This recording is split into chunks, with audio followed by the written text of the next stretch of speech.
Hello बच्चों, क्या हाल चाल। चलिए, तो बढ़िया हाल चाल होंगे। स्टार्ट करते हैं बेटा हम आज का टॉपिक। सभी को जय श्री कृष्णा। जल्दी से लाइव जुड़ जाइए और बढ़िया अपने कल के टॉपिक को हल्का सा रिवाइज कीजिए। मैंने आपको क्या क्या पढ़ा दिया था, चलिए रिवाइज कीजिए बेटा मेरे साथ। आ गए सभी बच्चे? चलिए रिवाइज कीजिए मेरे साथ। क्या पढ़ाया था कल हमने? ट्रांसफॉर्मर के बारे में बताया था। क्या होता है भाई ट्रांसफॉर्मर? परिभाषा याद कीजिए। थोड़ा सॉरी।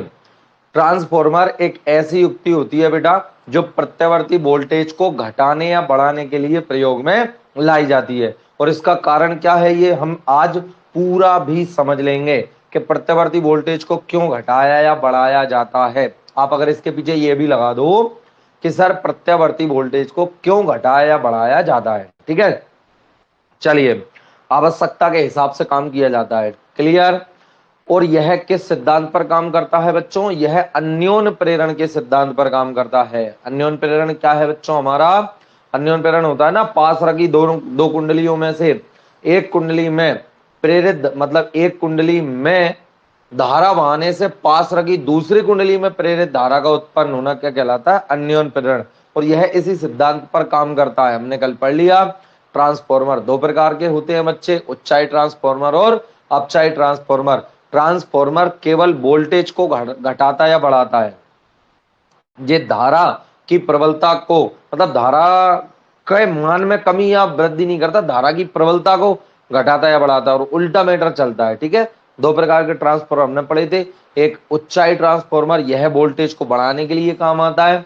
और एक अपचाई ट्रांसफॉर्मर, यह वोल्टेज को घटाने के लिए काम आता है। यह उच्च वोल्टेज को निम्न वोल्टेज में परिवर्तित कर देता है। हमने इनकी संरचना भी देखी थी बेटा। कुछ नहीं होता, पूरी में नरम लोहे के पटलित रोड होते हैं, एक प्राथमिक कुंडली और एक द्वितीय कुंडली, और इसमें कुछ भी नहीं होता है।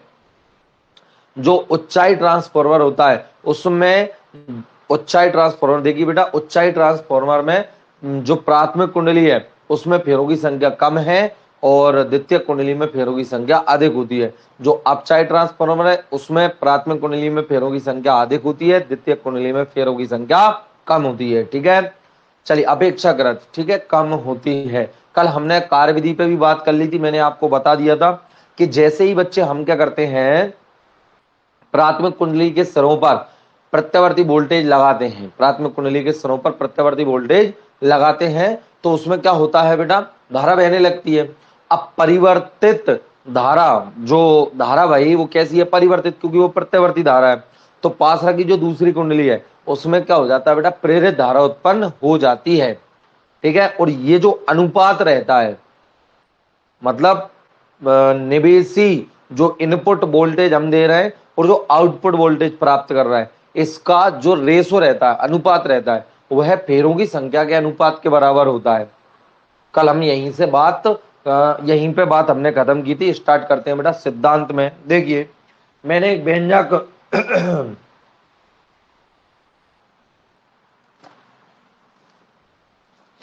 हाँ भाई, एक व्यंजक पे बात करी थी जो कि कुछ इस तरीके से था। देखिए, सिद्धांत, ट्रांसफॉर्मर के सिद्धांत के बारे में पढ़ रहे थे, थ्योरी। मेनली क्या होती है बेटा आपकी कि E S upon E P is equal to, हमने पढ़ा था N S upon N P, और is equal to I P upon I S. और इसके अनुपात को हम क्या बोलते हैं बेटा? आर से दर्शाते हैं। और आर क्या होता है बेटा? ट्रांसफॉर्मर का परिणमन अनुपात, ट्रांसफॉर्मर का परिणमन अनुपात होता है, ठीक है। तो यहां पे हमने बात खत्म की थी। अब हम स्टार्ट करते हैं। देखिए बच्चों, हम एक बात और मैं आपको बता दूं बेटा कि जो इनपुट कुंडली थी, देखना ध्यान से, जो इनपुट वोल्टेज था, जैसे यहां पे मैं क्या कर रहा हूं बेटा, और ये बीच में क्या आ गया बेटा? ट्रांसफॉर्मर। और ये आउटपुट कुंडली है, ये ट्रांसफॉर्मर है, ट्रांसफॉर्मर है, और ये आउटपुट है, यहाँ पे हमें मिल रहा है। तो बेटा ये इनपुट और ये आउटपुट, और दोनों कैसे हैं बेटा? खुले परिपथ में हैं। तो जब खुले परिपथ में होते हैं तो जो विद्युत भाग बल होता है, मतलब दोनों तार कैसे होते हैं बेटा, खुले परिपथ में होते हैं, मतलब धारा नहीं बह रही होती है परिपथ में, तो हम पढ़ के आए कि विद्युत भाग बल विभवांतर के क्या होता है, बराबर होता है। तो आप इसको वी की फॉर्म में भी लिख सकते हो, वी एस अपॉन बीपी, समझ गए, ई एस अपॉन ईपी, ये बराबर होगा वी एस अपॉन वीपी के। ठीक है, यदि बुक में इस तरीके से दे रखा हो तो भी कोई दिक्कत वाली बात नहीं है। क्लियर बच्चों, चलिए तो अब मैं बात करता हूं बेटा, क्यों, क्योंकि ये ई और यहां पे बी एस, ये दोनों क्या होते हैं बेटा, सेम होते हैं। चलो शब्दों से नहीं, नाम से समझ में आना चाहिए आपको। अब देखो मेरी बात सुनो कि बेटा यहां पर हम जानते हैं कि बेटा अगर किसके लिए बात करें, किसके लिए बात करें, अपचाई ट्रांसफॉर्मर, किसके लिए बात करें, अपचाई ट्रांसफॉर्मर के लिए,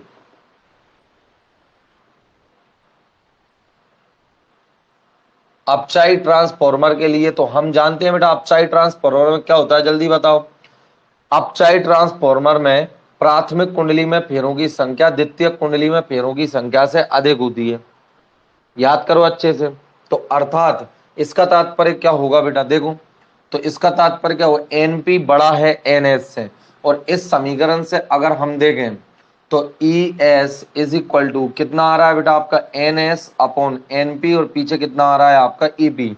तो यहां से क्या स्पष्ट हो रहा है, अर्थात अब देखो बेटा अपचाई ट्रांसफॉर्मर के लिए क्या अधिक होता है, मैंने आपको बताया था अपचाई ट्रांसफॉर्मर में प्राथमिक कुंडली में फेरों की संख्या अधिक होती है। अब ये ज्यादा है, ध्यान से समझो, ये कैसा है, ज्यादा, एक से एन एस मतलब कम है एन एस, कुछ भी पेड़ों की संख्या मान लो, मतलब द्वितीय कुंडली में पेड़ों की संख्या मान के चलो कितनी है, 50 है, और प्राथमिक कुंडली में पेड़ों की संख्या 500 है, 50 से 500 काटा 10 आए, तो इसका मतलब 1/10, और क्या आ गया बेटा आपका ईपी।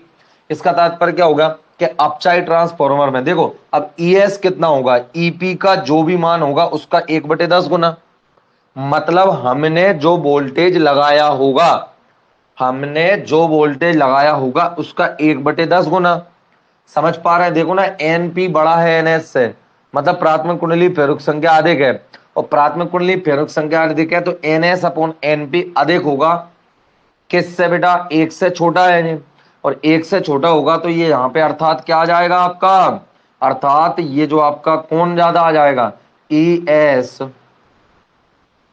ई एस छोटा होगा किससे, ई पी से, छोटा होगा मतलब कम वोल्टेज में प्राप्त होगा, लेकिन वहीं पर कंडीशन देखिए, लेकिन धारा, धारा का मैटर देखिए क्या है बेटा आपका, कि आईपी अपॉन आई एस बराबर है N S upon N B. तो इसमें कंडीशन क्या है, I P is equal to कितना है, N S upon N B, और पीछे क्या लिख रहा है बेटा आपका आई है। तो यहाँ पे स्पष्ट तरीके से देखिए कि यदि एनपी कैसा है, बड़ा है एनएस से, तो यह कैसा आएगा, एक से छोटा, तो ये आई एस है, ये कम होगा बेटा किससे, आई पी से, तो इसका मतलब आई एस छोटा है आई पी से। देखो चलो अब मैं इसको पूरा डिफाइन कर देता हूं कि देखो अब चाहे ट्रांसफॉर्मर के लिए हम ये वाली बात जानते हैं और ये वाली बात जानते हैं। देखो अगर आप इस बात को जानते हो तो इसको सिद्ध कर दो। अगर आप में से कोई पूछे, आप में से कोई पूछे कि सर अपचाई ट्रांसफॉर्मर में प्राथमिक कुंडली में फेरों की संख्या अधिक क्यों होती है, या फिर आप बोले कि अपचाई ट्रांसफॉर्मर वोल्टेज को कम कैसे कर देता है, ठीक है, ये दोनों प्रश्नों के उत्तर हैं यहां पर। समझ में आई किस तरीके से, कि अगर आप ये प्रश्न पूछ रहे हो, यदि आपने प्रश्न पूछा कौन सा, आपके मन में डाउट हुआ कि सर अपचाई ट्रांसफॉर्मर किस तरीके से वोल्टेज को घटा देता है, तो हमने क्या लिया, तुम्हें अब ये बात मान के चलना पड़ेगा कि प्राथमिक कुंडली में फेरे अधिक थे, तो एनपी का मान एनएस से ज्यादा है, तो यहाँ एनपी ज्यादा का भाग कम वाले में देंगे तो एक से कम आएगा, और एक से कम आएगा तो उसका भाग का इसका गुणा कायम करना है। ईपी मतलब प्राथमिक कुंडली के मध्य जो लगाया गया विद्युत भाग बल था, समझ गए, तो बेटा लगाया गया विद्युत भाग बल इससे कम आएगा कौन सा, जो हमें प्राप्त हुआ है, समझ जाओ वोल्टेज घट गया। तो जब एनपी अधिक है किससे, एनएस से, तो ईएस कैसा होता है बेटा, छोटा होता है किससे, ईपी से। मतलब द्वितीयक कुंडली में जो प्रेरित विद्युत भागबल है वो प्राथमिक कुंडली के प्रेरित विद्युत भागबल से कम होता है। तो यहाँ वोल्टेज अपने आप कम हो गया, लेकिन धारा की प्रबलता बढ़ गई। कैसे देखो कि यदि एनपी अधिक है किससे, एनएस से, तो एनपी अधिक है इस बार एनएस से, तो ज्यादा का भाग कम में दे रहे हैं। तो ये देखो द्वितीयक कुंडली में बहने वाली धारा, ये प्राप्त धारा है, ठीक है, ये कम हो जाएगी किससे, किससे कम हो गई, ये द्वितीयक कुंडली में प्राप्त धारा है। नहीं बेटा उल्टा तो नहीं बोल दिया, नहीं नहीं सही है। तो अधिक कौन होगा बेटा आपका, अधिक कौन है आपका, आईपी, नहीं उल्टा आ रहा है ये यहां पर, N S upon N P. हाँ देखना, एक सेकंड रुको, एक सेकंड, सही तो है वैसे। अपचाई ट्रांसफॉर्मर के लिए हम कर रहे हैं, तो अपचाई ट्रांसफॉर्मर में आईपी, आई उल्टा बोल रहा हूं मैं, चलो देखना थोड़ा सा ध्यान से। व्यंजक सही है अपना, देखना मिलाना, एक सेकंड, कल जो लिखवाया था वही आया है ना बेटा, सही है। एन सही है व्यंजक तो। फिर यहां पे कितना आया, आई पी अपॉन आई एस, बिल्कुल सही है, कोई टेंशन नहीं है। आई पी की वैल्यू निकाली जो कि कितनी आई, आई है। अब ये एक से अगर कम आएगा तो फिर जो आई पी की वैल्यू है वो किससे बेटा, आई एस से कम आएगी। तो सही बात तो लिख रहा हूं मैं कि भैया ज्यादा कौन होगा, आई एस, ज्यादा कौन होगा, द्वितीय कुंडली में बहने वाली धारा प्राथमिक कुंडली में बहने वाली धारा की मात्रा से अधिक होगी। समझो ना बात को। एक काम करो, 10 एम्पियर की बह रही थी या जो भी है, प्राथमिक कुंडली में आपने जो भी धारा बहाई थी, ठीक है, आप इसको इस तरीके से भी लिख सकते हो कि द्वितीय कुंडली में आई एस का मान अगर आपको निकालना है तो इसको पलट दो, तो क्या आएगा, N P upon N. Confuse मत हो, मैंने सब कुछ सही लिखा और सब कुछ सही है, जो तुम सोच रहे थे वो सब कुछ सही है। और आई पी इसको ऐसे निकाल लो, ठीक है, यहां से अगर आई एस का मान निकालेंगे तो ये आएगा, देख लो, आई एस का मान निकालेंगे तो ये आएगा। अब इसमें स्पष्ट है कि क्या स्पष्ट है बेटा, अपचाई ट्रांसफॉर्मर में हम जानते हैं कि एनपी कैसा होता है, अधिक एनएस से, तो अर्थात इसके लिए क्या हो जाएगा, देखो अब एक से ज्यादा आएगा, और आईपी में अगर एक से ज्यादा का गुणा करेंगे तो आई एस कैसा आएगा, ज्यादा आएगा किससे, आईपी से। तो इसका मतलब क्या है कि भैया फेरों की संख्या क्या हुई है, कम, लेकिन धारा की प्रबलता बढ़ गई। अब सेम टू सेम इसका उल्टा किसमें है बेटा, अपचाई ट्रांसफॉर्मर में, सॉरी अपचाई तो पढ़ लिया, उच्चाई ट्रांसफॉर्मर के लिए बिल्कुल समझ में आना चाहिए बेटा आपको, कोई टेंशन नहीं है, सही लिखा है सब। उच्चाई ट्रांसफॉर्मर, वो मैंने नीचे गलती से लिख दिया था, ठीक है। चलो अब उच्चाई ट्रांसफॉर्मर के लिए क्या होता है, पहले तो ये व्यंजक देखो ढंग से, क्या क्या, E S upon E P बराबर N S upon N P is equal to I P upon I S, ठीक है। अब यहां पर क्या है बेटा, क्या उच्चाई ट्रांसफॉर्मर के लिए हम जानते हैं, क्या जानते हैं, क्या ऊंचाई है मतलब धारा जे, इसमें क्या होगा, फेरों की संख्या अधिक होगी किससे बेटा, द्वितीय कुंडली से। प्राथमिक कुंडली में फेरों की संख्या नहीं, ऊंचाई ट्रांसफॉर्मर है, उल्टा लिखा कि द्वितीय कुंडली में फेरों की संख्या प्राथमिक कुंडली में फेरों की संख्या से अधिक होगी। तो इसका सीधा सा तात्पर्य क्या आ रहा है बेटा, ई एस बराबर इधर गुणा किया तो क्या आएगा, N S upon N P, और पीछे काय का गुणा किया, ई पी का। अब इस सूत्र से मुझे एक बात बताना, अगर एन एस का मान एन पी से अधिक है तो ये एक से ज्यादा आएगा ये मटेरियल, और ये एक से ज्यादा आएगा और ईपी में गुणा होगा, तो ईएस का मान तो वैसे ही ईपी से ज्यादा आएगा।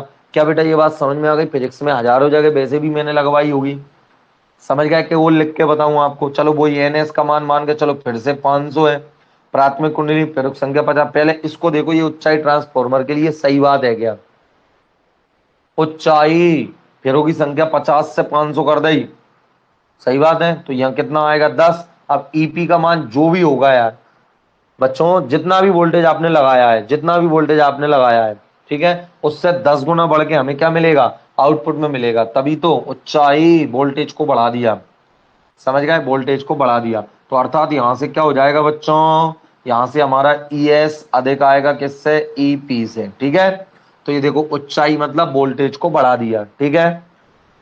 अगला, लेकिन लेकिन धारा की बात करें, ये वाली बात कल हमारी नहीं हो पाई थी, वही करा रहा हूं, लेकिन धारा की बात करें, अब यहां पे हमारा क्या आ रहा है, पहले ये देखो कि I P upon I S बराबर में कौन है, N S upon N B. पहले आप इसके आई एस मतलब द्वितीय कुंडली में प्राप्त धारा, मतलब आउटपुट में प्राप्त धारा का मान निकालो। तो आई एस का मान निकालेंगे तो देखो ये इधर जाएगा, ये ऊपर आ जाएगा, क्या हो जाएगा, N P upon N S और आई पी का गुणा। तो अब इसमें देखिए स्पष्ट है कि यदि, क्या हम जानते हैं कि, हम जानते हैं क्या, कि चूंकि ये जो आपका एन एस है, देखो ऊंचाई के लिए तो द्वितीय कुंडली में प्रेरक संख्या ज्यादा है, तो मतलब एन एस का मान अधिक है, एन एस का मान अधिक है किससे बेटा, एन पी से। तो अर्थात सीधी सी बात हो जाएगी, अब की बार क्या आ रहा है, एन एस नीचे, तो कम में ज्यादा का भाग, इसे पलट के कम में ज्यादा का भाग दे रहे हैं, तो इससे गुणा करेंगे तो आई एस इस बार कैसा आएगा, कम आएगा बेटा, किससे, आई पी से। तो मतलब प्राथमिक कुंडली में धारा की प्रबलता अधिक थी, अब द्वितीय कुंडली में कम धारा प्राप्त, प्रबलता में धारा में कमी हो गई। तो ये दोनों मैटर आपको शायद समझ में आ गए होंगे। जल्दी से बताओ, ये पूरी बात समझ में आ गई बच्चों, बहुत इजी है, कोई मैंने मतलब एक्स्ट्रा कुछ नहीं है, बाकी सिंपल सी बात है। यदि आप यही मेरे से ये पूछते, यदि आप यहीं पे मेरे से ये पूछते कि सर दोनों में फेरों की संख्या एक में कम एक में ज्यादा, दूसरे में एक में ज्यादा एक में कम क्यों रखी जाती, मैं इसको उल्टे तरीके से समझाता, फिर मैं ये वाली बात को लागू करता और इसको प्रूव करता। मतलब मैं आपसे कहता कि हम जानते हैं कि इस वाले पद में, हम पता है मैं क्या बोलता आपसे, हम जानते हैं कि किसके लिए, अपचाई ट्रांसफॉर्मर के लिए वोल्टेज क्या हो जाता है, कम, अर्थात ईपी अधिक है किससे बेटा, आपका ईएस से। तो यहां से हम निकालते फिर के NP upon NS, NS upon NP बराबर कित क्या है आपका, ईएस अपॉन ईपी। तो हम द्वितीय कुंडली में पेड़ों की संख्या को निकालते और ईएस अपॉन ईपी, और पीछे क्या आ रहा है, एनपी। तो अब यहां से हमें स्पष्ट हो रहा है कि ज्यादा कौन है, देखो ईपी, समझ जाओ। तो एनपी का मान क्या, ये तो क्या आएगा, एक से कम आएगा, अरे नीचे वाली संख्या अगर ज्यादा है तो इसका मान एक से कम आएगा, और एक से कम आएगा तो ये इसमें मैं एक से कम का गुणा करूंगा तो एनएस का मान एनपी से कम आएगा, मतलब एनएस कम होगा किससे, एनपी से। मैं ये सिद्ध करा था आपको, समझ पाए, ये सिद्ध करा था फिर मैं आपको बच्चों, ठीक है, मतलब उल्टा, उल्टे तरीके से। यदि आप ये पूछते, अब देखो किसमें पेड़ों की संख्या ज्यादा है बेटा, आपकी प्राथमिक कुंडली में पेड़ों की संख्या ज्यादा है किससे, द्वितीय कुंडली, और अपसाइड ट्रांसफॉर्मर में यही होता है। तो वोल्टेज को आपको, यही सिद्धांत समझ में आया ना कि वोल्टेज को आपको क्या करना है। चलो ये भी बहुत शानदार है, अगर प्रश्न यही है तो, कि वोल्टेज को आपको क्या करना है, देखो अपचाई मतलब वोल्टेज को कम करना है, वोल्टेज को कम करना है, तो स्पष्ट है कि आपने फेरों की संख्या को क्या करना होगा, अधिक रखना होगा। पहले में पेड़ों की संख्या अधिक रखो, दूसरे में पेड़ों की संख्या कम रखो। समझ में आ गई, सेम यहाँ पे हम समझा सकते हैं। तो बेटा मुझे कमेंट करके बताइए आप जल्दी से कि ये जो मेरी बात है आपको समझ में आ गई क्या, फिर हम आगे बढ़ेंगे।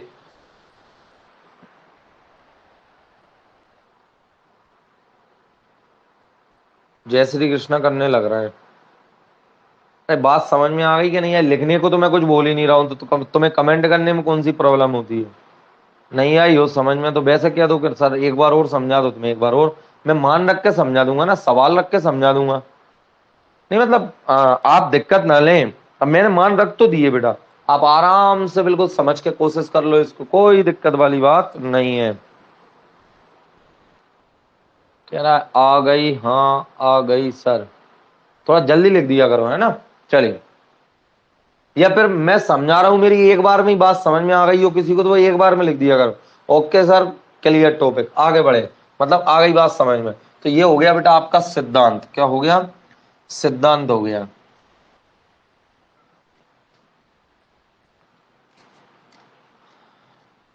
कार्य विधि मैंने कल बताई दी थी, हल्की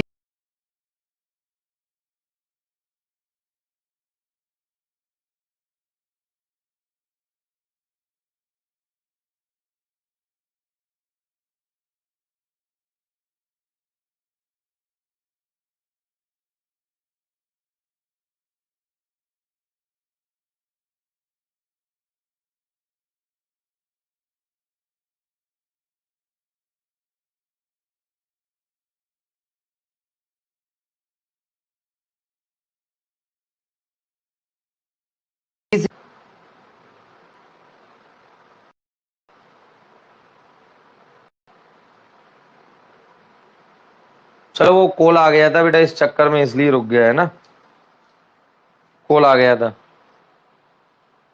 चलिए देखो, हाँ एक साल क्या हो गया था बेटा, इतने पे एक सवाल आ गया था परीक्षा में, E S upon A P बराबर N S upon N B. बस ये चार चीजों में से बेटा आपको ये दिया था, ये दिया था, ये दिया था, ये आपसे ये पूछा था गया था। समझे आप, इतना इजी मैंने बच्चों को बता भी रखा है कि ऐसे व्यंजकों पे परीक्षा में न्यूमेरिकल आ जाते हैं। तो बड़ा सिंपल न्यूमेरिकल था, आप कर भी सकते हो, आपकी किताब में भी दे रखा हो सकता है। ट्रांसफॉर्मर से संबंधित एक आध क्वेश्चन देखें क्या ट्रांसफॉर्मर पर आधारित।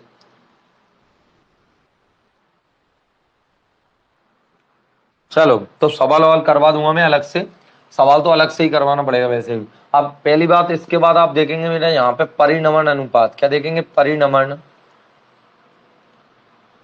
अनुपात। तो इसी को क्या बोलते हैं बेटा, हम परिनमन अनुपात कहते हैं। किसको, इनके अनुपात को, E S upon E P बराबर होता है N S upon N P. ठीक है, इसी के अनुपात को क्या बोलते हैं, परिनमन अनुपात। अब एक बात और आप यहां पे देखिए कि ऊंचाई ट्रांसफॉर्मर के लिए, ऊंचाई ट्रांसफॉर्मर के लिए, तो बेटा ऊंचाई ट्रांसफॉर्मर के लिए आप बताइए कि ऊंचाई ट्रांसफॉर्मर के लिए क्या होता है। ऊंचाई ट्रांसफॉर्मर के लिए क्या होता है बेटा, प्राथमिक में प्रेरक संख्या कम होती है और द्वितीयक में ज्यादा, मतलब ऊपर वाली संख्या ज्यादा है, वही 550 का याद रखो। तो बेटा भाग दूंगा तो क्या आएगा, 10, मतलब एक से ज्यादा। तो इसके लिए क्या होता है, परिनमन अनुपात आर का मान एक से अधिक होता है, एक से अधिक होता है। और वहीं अपचाई की बात करूं मैं, किसकी, अपचाई ट्रांसफॉर्मर की बात करूं, अपचाई ट्रांसफॉर्मर के लिए तो जो परिनमन अनुपात होता है वो एक से कैसा होता है, कम, क्योंकि ये पलट जाएगा। तो अगली बार में आएगा बेटा आपका 50/500, क्योंकि उसमें पेड़ों की संख्या कंडीशन में अलग होती है। तो परीक्षा में ऊटी भी आता है कि भाई ऊंचाई ट्रांसफॉर्मर के लिए परिनमन अनुपात एक से कम, एक से ज्यादा, एक के बराबर कभी नहीं होता है। ठीक है, क्योंकि दोनों में पेड़ों की संख्या बराबर रखोगे तो वोल्टेज ना बढ़ेगा ना घटेगा, उल्टा घट ही जाएगा, क्योंकि जो कुछ ऊर्जा की हानि होती है उनमें। चलो परीक्षा में आ जाता है कई बार दक्षता, कभी भी दुनिया में कोई भी, एफिशिएंसी बोलते हैं दक्षता को, एफिशिएंसी। ठीक है, एफिशिएंसी। तो कभी भी दुनिया में कोई भी आप उपकरण पढ़ोगे, मतलब एक ऐसी मशीन के बारे में पढ़ोगे, तो उसकी आपको एफिशिएंसी जरूर ज्ञात होनी चाहिए। तो बेटा एफिशिएंसी परिभाषा लिखो, निर्गत शक्ति और निवेशी शक्ति। लिखिए निर्गत शक्ति और निवेशी, ट्रांसफॉर्मर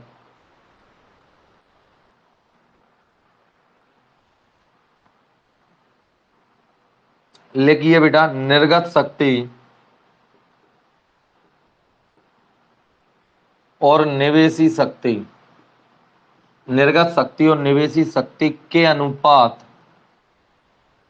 मतलब हमने कितनी पावर इनपुट की है और आउटपुट में हमें कितनी पावर मिल रही है। समझे बेटा, इसके अनुपात को हम क्या बोलते हैं बेटा, क्या एफिशिएंसी बोलते हैं। निर्गत शक्ति और निवेशी शक्ति के अनुपात को ट्रांसफॉर्मर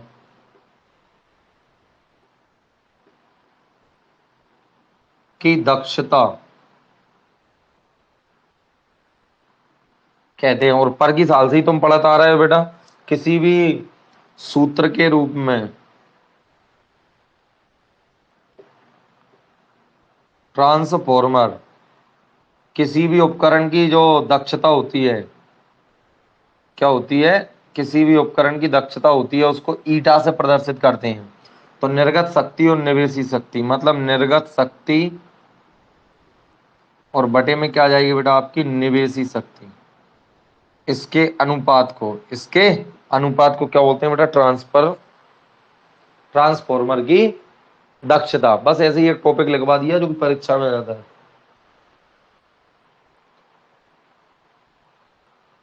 इसको ऊर्जा के फॉर्मेट में आप ऐसे भी लिख सकते हैं कि द्वितीयक कुंडली द्वारा प्राप्त ऊर्जा, द्वितीयक कुंडली द्वारा प्राप्त ऊर्जा और बटे प्राथमिक कुंडली को दी गई ऊर्जा। प्राथमिक कुंडली को दी गई ऊर्जा। ठीक है, ये हो गया बेटा आपका क्या, आदर्श ट्रांसफार्मर की दक्षता 100% होनी चाहिए, लेकिन ये व्यवहार में संभव नहीं है कि जितनी एनर्जी आपने इनपुट की है उतनी एनर्जी हमें आउटपुट में मिले।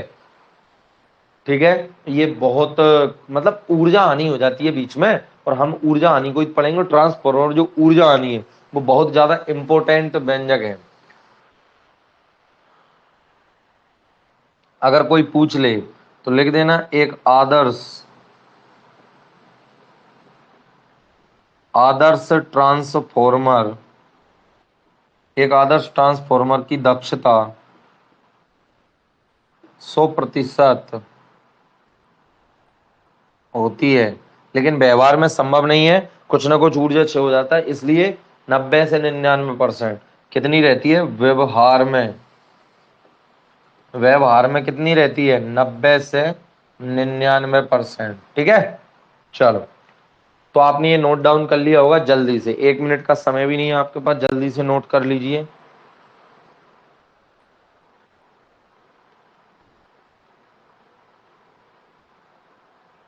पायल, रवि, सोनू, भरोसेलाल मतलब वर्षा, अमित, नीतेश, रश्मि, नीरज, कान्हा, मुरली, लक्ष्मी। चलो, अब देखो बच्चों, ट्रांसफार्मर में ऊर्जा क्षय सबसे इंपोर्टेंट, मतलब कभी भी ट्रांसफार्मर आया है ना परीक्षा में तो उसमें ऊर्जा क्षय पूछा जाता है। ट्रांसफार्मर में ऊर्जा क्षय पूछा जाता है, और वेरी वेरी इंपोर्टेंट व्यंजक है ट्रांसफार्मर में ऊर्जा क्षय। ठीक है, कितने प्रकार से ट्रांसफॉर्मर, अब मैं क्या बता रहा हूं बेटा आपको कि मतलब जो एनर्जी लॉस होता है वो ट्रांसफार्मर में कितने प्रकार का होता है। तो सबसे पहला देखिए बेटा, सबसे पहला होता है बेटा ताम्र हानि। सबसे पहला बोलते हैं हम ताम्र हानि, मतलब लाइन से आप जैसे भी याद करो, अलग अलग बुक्स में दे रखा होता है। ताम्र क्षय या ताम्र हानि, हानि बोल दो या क्षय बोल दो सर, इसका क्या अर्थ होता है, मतलब ताम्र हानि किसको बोलते हैं। तो मेरी बात ध्यान से समझना कि ट्रांसफार्मर की कुंडली तांबे के तार से बनी होती है बेटा, समझो आप बात को। ट्रांसफार्मर की कुंडली तांबे के तार से बनी होती है, उसका कुछ ना कुछ तो प्रतिरोध होगा। अब तुम्हें बेटा इसमें बहुत अधिक फेरे होते हैं, ट्रांसफार्मर में तार के अलावा और कुछ होता ही नहीं है। मैंने बताया ना, क्रोड और कुंडली, और कुंडली में तारों की संख्या, बहुत अधिक तारों की संख्या, तार ही होता है ट्रांसफार्मर, क्या होता है। तो उस तार का क्या है, तांबे का तार है, उसका कुछ ना कुछ तो प्रतिरोध होगा, तो उस प्रतिरोध से ऊष्मा के रूप में हानि होती है। तो आप सुनेंगे कि तार से बनी होती है, इसका कुछ ना कुछ प्रतिरोध अवश्य होता है, अतः इसमें धारा प्रवाहित होने पर जूल प्रभाव के कारण ऊष्मा उत्पन्न होती है, जिससे विद्युत ऊर्जा का कुछ भाग ऊष्मीय ऊर्जा के रूप में नष्ट हो जाता है, इसे हम ताम्र हानि कहते हैं। समझे बेटा, तार के प्रतिरोध के कारण, तांबे के तार कुंडली, सही है, तांबे के तार, मैं शॉर्ट में लिख रहा हूं आपको, तांबे के तार की कुंडली के प्रतिरोध के कारण ऊष्मा के रूप में ऊर्जा हानि, शॉर्ट में लिखवा दिया मैंने, को बोलते हैं ताम्र हानि। क्या बोलते हैं बच्चे, ताम्र हानि। ठीक है, कहते हैं। अब सबसे मेन है कि इसको दूर करने के लिए क्या किया जाता है, मतलब ताम्र हानि ना हो इसके लिए क्या किया जाता है। तो ताम्र हानि तो सीधी सी बात है बेटा, क्या, जल्दी से, ऊष्मा उत्पन्न कैसे होती है, H बराबर वही I²RT, मतलब प्रतिरोध कम से कम हो। देखो समय तो जो लग रहा है वो लग रहा है, तो प्रति सेकंड समय को थोड़ी कम कर सकते हो, ए भगवान पृथ्वी पे आ जा रहे समय को थोड़ी बदल सकते हो। तो प्रति सेकंड कितनी ऊर्जा जा रही है ऊष्मा के रूप में, I²RT। अब I को हमने कम कर दिया है, प्रतिरोध को कम करना है। प्रतिरोध को कम करने के लिए उपाय सबको पता है, R समानुपाती L और R व्युत्क्रमानुपाती 1/A। अब लंबाई को तो अपन घटा नहीं सकते, जो तार है वो लपेटा जाएगा। हाँ, प्रतिरोध को क्या कर सक वो क्षेत्रफल को क्या कर सकते हैं, बढ़ा सकते हैं। इससे क्या हो जाएगा, तार कम हो जाएगा। तो इसको दूर करने के लिए क्या किया जाता है, ताम्र हानि को कम करने के लिए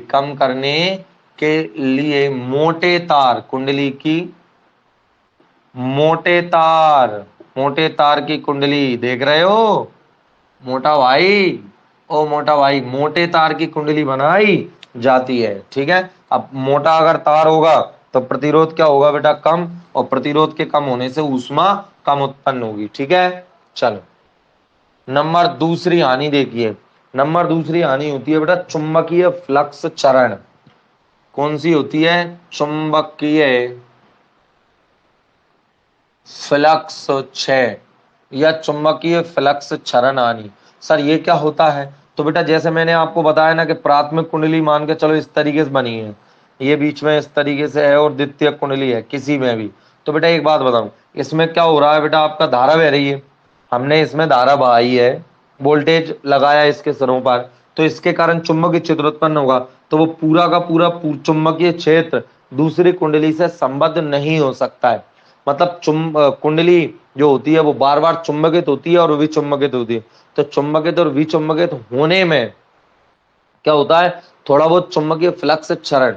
चुंबकीय फ्लक्स क्षरण मैंने आपको लेंज के नियम में समझाया था, जैसे एनएस है। अब एक कुंडली है तार की इस तरीके से बनी हुई, तो बेटा ये क्या है बेटा आपका, इस तरीके से मतलब पास में रखी है। मान लो तुम तो बिल्कुल बहुत पास में रखी है, तो हम जानते हैं बेटा किस तरीके से होता है, एन ध्रुव से उत्पन्न होती है और एस ध्रुव पर क्या होती है, चुंबकीय क्षेत्र रेखाएं खत्म होती। तो एन से उत्पन्न हो रही है इस तरीके से, ठीक है, एस पे आ रही है, लेकिन एक आध इस तरीके से आ गई। तो यहां से क्या हो रहा है बेटा, देखो आप क्या हो रहा है, जल्दी बताओ।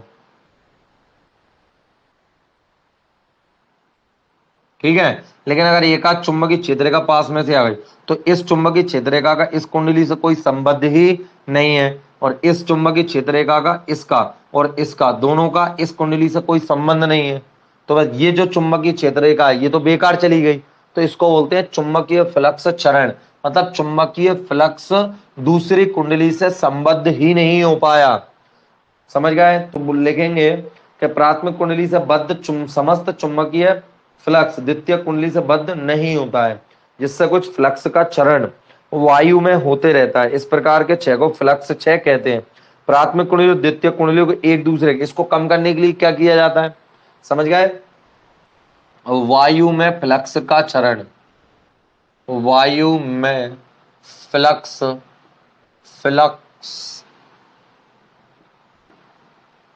के क्षरण के कारण ये क्या होती है बेटा, ये वाली हानि उत्पन्न होती है। दूसरा, कम करना,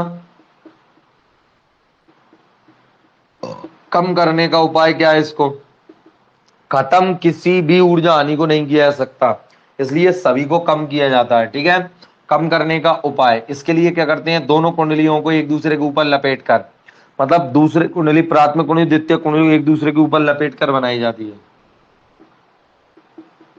दोनों कुंडलियों दोनों कुंडलियों को शॉर्ट में थोड़ा सा लिखवा रहा हूं मैं आपको, एक दूसरे के ऊपर लपेट कर बनाई जाती है। समझ गए, चलिए अगला है बेटा तीसरे नंबर की हानि कौन सी है, तीसरे नंबर की हानि है बेटा लोहो हानि। कौन सी है बेटा, लोहो हानि। सर ये क्या होती है भैया, सर लोहो हानि क्या होती है, तो बेटा लोहो हानि क्या होती है कि ट्रांसफॉर्मर का क्रोड नरम लोहे का बना होता है। तो जब प्राथमिक कुंडली में प्रत्यावर्ती धारा हम बहाते हैं तो क्रोड में भंवर धारा उत्पन्न हो जाती है। तो मैंने लिखा भंवर धाराओं के कारण, किसके कारण, भंवर धाराओं के कारण ऊष्मा क्षय। समझ गए, अब देखो इस पर इस तरीके का मान लो क्रोड है, तो इसमें भंवर धाराएं उत्पन्न हो गई। तो बेटा ये क्या करती हैं, भंवर धाराएं मुख्य धारा का विरोध करती हैं, प्रेरित धाराएं होती हैं इसलिए मुख्य धारा का विरोध करती हैं। इसलिए क्या होता है, दोनों के टकराव के कारण जो ट्रांसफॉर्मर के क्रोड है उसमें क्या हो जाता है, उसमें ऊष्मा उत्पन्न हो जाती है। अगर आप कहीं जा रहे हो और आपका कोई विरोध करो और आप उसको क्या करो, फिर भी पुश करो, तो आपको एनर्जी लगाना पड़ेगा, तो वो ऊष्मा के रूप में उत्पन्न हो जाती है। तो मैंने सीधा से स्पष्ट लिख दिया, भंवर धाराओं के कारण। ठीक है, कम करने के लिए क्या किया जाता है, पटलित क्रोड। उपाय क्या है, उपाय लिखूंगा डायरेक्ट, उपाय क्या है, पटलित क्रोड। रोज बता रहा हूं पटलित क्रोड क्या होते हैं, आज नहीं बताऊंगा, ठीक है, रोज बताता हूं पटलित क्रोड कैसे होते हैं, जिनमें भंवर धारा उत्पन्न नहीं हो पाती है। ठीक है, पटलित क्रोड का उपयोग करके इस क्षय को कम किया जाता है। लास्ट है बेटा आपका शैथिल्य हानि। लास्ट क्या है बच्चे आपकी, शैथिल्य हानि। ध्यान से, वेरी इंपॉर्टेंट है ये, शैथिल्य हानि या शैथिल्य क्षय। सर ये क्या होता है, शैथिल्य क्षय में कुछ नहीं होता बेटा, कि जब ट्रांसफॉर्मर की प्राथमिक कुंडली में प्रत्यावर्ती धारा प्रवाहित की जाती, ये तो सभी में ही लिखना है कि जब ट्रांसफॉर्मर की प्राथमिक कुंडली में प्रत्यावर्ती धारा प्रवाहित की जाती है तो क्रोड बार बार चुंबकित और अचुंबकित होता है ना। क्रोड क्या होता है, जो लोहे का क्रोड है बेटा, वो बार बार चुंबकित हो रहा है, विचुंबकित हो रहा है, चुंबकित हो रहा है और विचुंबकित, इस प्रक्रिया में ऊष्मा के रूप में ऊर्जा का अपव्यय हो जाता है। क्रोड के बार बार चुंबकित चुंबकित व विचुंबकित विचुंबकित होने के कारण ऊष्मा के रूप में हानि। समझ गए, ऊष्मा के रूप में हानि। इसको कम करने के लिए क्या किया जाता है, कुछ नहीं, नरम लोहे का क्रोड बनाया जाता है। उपाय क्या है भैया इसको कम करने का, नरम लोहे का क्रोड। इसमें क्या होता है, नरम लोहे का क्रोड। नरम लोहे की चुंबकनशीलता क्या होती है, अरे नरम लोहे की चुंबकनशीलता क्या होती है, बहुत अधिक। तो नरम लोहे की चुंबकनशीलता अधिक होने से उसके चुंबकित और विचुंबकित होने में नॉर्मल लोहे की अपेक्षा वो आसानी से चुंबकित और विचुंबकित हो जाता है, ऊष्मा के रूप में हानि नहीं होती। समझ गए, एक ये होती है। और एक और होती है, वैसे सही बताएं तो गुंजन हानि, गुंजन क्षय। और ये आपने देखा होगा बेटा, ये मैंने ये इतने बताए ना, इनमें से आपको किसी का पता नहीं होगा, लेकिन गुंजन क्षय का पता होगा। कभी ट्रांसफॉर्मर के पास में गए हो क्या, इतना ज्यादा पास में नहीं जाना, ठीक है, नहीं आज चले जाओ, आज जाएंगे सर ट्रांसफॉर्मर के पास में, वापस नहीं आ पाओगे मुझसे बोलने के लिए। तो ट्रांसफॉर्मर के पास से अगर कभी गुजरे होगे, बड़े वाले ट्रांसफॉर्मर जो 33 को 11 में कन्वर्ट करता है, होंगे ना आसपास, डीपी बोलते हैं जिसको हम, मतलब ओसी बोलते हैं जिसको हम नॉर्मल भाषा में, वैसे sub station, power sub station, तो गांव लेवल पे होता है। ठीक है, तो उसके पास में जाते हैं तो उसमें आवाज आती है ऐसी, आती है, इस तरीके की आवाज आती है, तो वो आवाज होती है बेटा गुंजन आनी। क्या होती है, गुंजन आनी।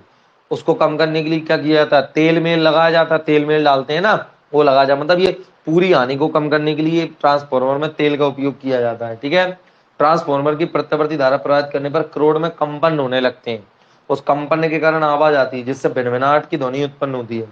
विद्युत ऊर्जा का कुछ भाग ध्वनि के रूप में व्यर्थ चला जाता है। ठीक है, इसको गुंजन क्षय कहते हैं। ठीक है, इन सभी व्यवस्थाओं को, मतलब इन सभी हानियों को कम करने के लिए ट्रांसफॉर्मर में तेल, डीपी का तेल बोलते हैं ना जिसको, उपयोग किया जाता है। ठीक है, आवाज के कारण कंपन, गुंजन क्षय मतलब कंपन के कारण, कंपन के कारण ध्वनि के रूप में, काय के ध्वनि के रूप में, इसको कम नहीं किया जा सकता। इसको तो बाकी कंपन ही कम ना हो, इसके लिए ट्रांसफॉर्मर को ही अच्छा बनाया जा सकता है, इसको ऐसे कम नहीं किया जा सकता। चलिए, तो ट्रांसफॉर्मर में ऊर्जा क्षय कितने प्रकार से होगा बेटा, ताम्रानी, फिर कौन सी है, ताम्रानी, समझ गए, तांबे के तार की कुंडली के प्रतिरोध के कारण ऊष्मा उत्पन्न होती है। और बेटा लगभग सभी में ऊष्मा ही उत्पन्न होती है। ठीक है, चलो, इसके बाद चुंबकीय फ्लक्स चरण हानि हो गई, वायु में चुंबकीय फ्लक्स का चरण हो जाता है, प्राथमिक कुंडली दूसरी कुंडली से बिल्कुल सटी नहीं होती है, तो उस कंडीशन में प्राथमिक कुंडली में जो फ्लक्स परिवर्तन होता है वो पूर्णतः द्वितीय कुंडली संबद्ध न होने के कारण कुछ चुंबकीय फ्लक्स क्षरित हो जाता है। समझ गए, वो होता है चुंबकीय फ्लक्स चरण हानि। कम करने के लिए सब जानते हैं, ताम्र हानि को कम करने के लिए मोटे तार की कुंडली ले लो, प्रतिरोध क्या हो जाएगा, कम, तो ऊष्मा भी कम उत्पन्न होगी। कम करने के बाद दोनों कुंडलियों को एक दूसरे के ऊपर बिल्कुल ऐसे सटा के ले लो, तो क्या होगा, पूर्णतः एक दूसरे से फ्लक्स संबद्ध होगा। लो हानि में भंवर धाराएं उत्पन्न हो जाती हैं, और भंवर धाराएं बिल्कुल, मैं तुम्हें प्रयोग भी करा था भंवर धारा का, मैं क्या करूं, हट गई वो भंवर धारा। तो भंवर धारा मैं पढ़ा ही देता हूँ, एक आध दिन हटो, अगर वैसा तब खत्म हो गया। उपाय क्या, पटलित करोड़ बना दो, भंवर धारा उत्पन्न नहीं हो। भंवर धाराओं के कारण भी ऊष्मा के रूप में ही होती है ऊर्जा क्षय। हाँ, सहते लानी में भी लोहे करोड़ के बार बार चुंबकित और विचुंबकित होने के कारण ऊष्मा के रूप में, ठीक है, हानि होती। नरम लोहे का करोड़ ले लो जिससे चुंबकित और विचुंबकित होने में ज्यादा ऊष्मा उत्पन्न नहीं करेगा, और गुंजन हानि इसका कुछ नहीं कर सकते। कंपन की आवाज आती है, इस तरीके से करते रहते हैं ट्रांसफॉर्मर। चलिए साफ कर दें भैया। तो ये 5 हो गई आपकी क्या, ट्रांसफॉर्मर में ऊर्जा क्षय। हमेशा आता है परीक्षा में ट्रांसफॉर्मर में ऊर्जा क्षय, ठीक है बेटा। मुझे 5 मिनट में वीडियो को खत्म करना पड़ेगा, मतलब आज की क्लास, क्योंकि मुझे पंच करने के लिए जाना पड़ता है। पंच का मतलब प्रेजेंट के लिए जाना पड़ता है, और वो होती है 3:55 से लेके 4:15 तक। 4:10 पे जाना पड़ेगा, 4:05 हो चुके हैं, जल्दी से। अब आपको करना है बेटा ट्रांसफॉर्मर के उपयोग। ट्रांसफॉर्मर के उपयोग,